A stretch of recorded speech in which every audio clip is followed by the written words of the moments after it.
হাজার যুবকের স্বপ্নের রানী কোন সে নায়িকা জানতে ভিডিওটি সম্পূর্ণ দেখুন। আর যারা যারা এখনো আমাদের চ্যানেলটি সাবস্ক্রাইব করেননি তারা অবশ্যই আমাদের চ্যানেলটি সাবস্ক্রাইব করুন। আর যারা ভিডিওটি ফেসবুক থেকে দেখছেন তারা অবশ্যই ফেসবুক পেজটি ফলো করে দিন। 90 শতকের রূপালী পর্দায় এক নতুন নায়িকা, যা হাজার পুরুষের স্বপ্নের নায়িকা, নাম শতাব্দী।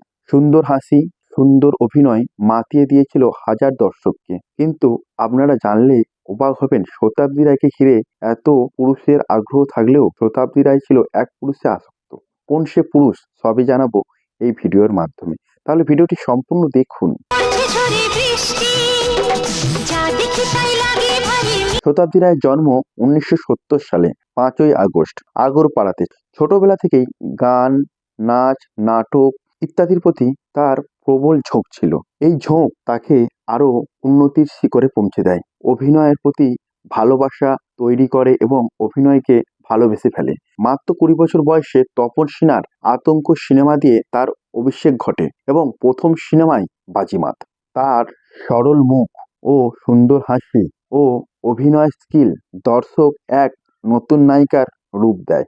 এরপরে একের পর এক হিট ছবি শত্রু, অমর প্রেম, গুরুদক্ষিণা ইত্যাদি ছবি উপহার দেয় দর্শককে। সিনেমা জগতে শতাব্দী যতই রোমান্টিক হোক না কেন, বাস্তবে কিন্তু ততটা রোমান্টিক ছিল না এবং বাস্তবে তিনি ছিল খুবই সংযত ও একাহিত।